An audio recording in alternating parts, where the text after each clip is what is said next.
கல்கத்தால ஒரு பையன் தன்னுடைய அம்மாவுக்கு தொழுநோய் வந்துருச்சுன்னு குப்பை தொட்டில தூக்கி வீசிட்டு போயிட்டான். அந்த அம்மாவை அன்னை தெரசா மீட்டு எடுத்துட்டு வராங்க. 2 மாசம் அவங்களுக்கு கடுமையான சிகிச்சைகள் கொடுக்கப்பட்டு தொழுநோய்க்கான மருந்தெல்லாம் கொடுக்கப்படுது. 2 மாதம் கழித்து அந்த மூதாட்டிக்கு நினைவு வருது. அவங்க தன்னுடைய பையனை அப்படி திட்டி தீக்குறாங்க. நான் எவ்வளவு பணக்காரியா இருந்தவ தெரியுமா, என்னுடைய பணத்தை எல்லாம் சொத்தை எல்லாம் என் மகனுக்கு கொடுத்தேன், ஆனா என் மகன் என்ன குப்பை தொட்டில தூக்கி எறிந்துட்டானேன்னு அவங்க வருத்தப்பட்டு தினமும் அந்த மகனை சபிக்கிறாங்க.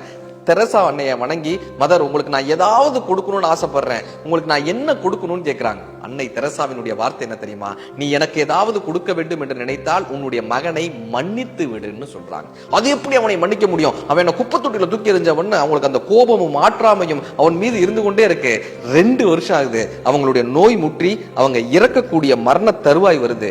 அன்னை தெரசா அவர்களை பக்கத்தில் அழைத்து அவர்களுடைய கைகளை பிடித்து கொண்டு, மதர் நான் என்னுடைய மகனை மன்னித்து விட்டேன் மதர், இதுதான் நான் உங்களுக்கு கொடுக்கக்கூடிய அன்பளிப்பு என்று சொல்லி அந்த கடைசி நொடியை அன்னையின் கைகளை பிடித்து கொண்டே அந்த மூதாட்டி உயிரை விட்டாள்னு அன்னை தெரசா தன்னுடைய வாழ்க்கை குறிப்பில் எழுதுறாங்க. யார் ஒருவர் மன்னிக்கிறார்களோ அவர்கள் தான் மன்னிக்கப்படுகிறார்கள். நம்ம யார் வேண்டுமானாலும் குப்பை தொட்டியில் தூக்கி எறியட்டும், ஆனால் உங்களை காக்கக்கூடிய அன்பு கரங்கள் காத்து கொண்டிருக்கணும் என்று நம்புங்க.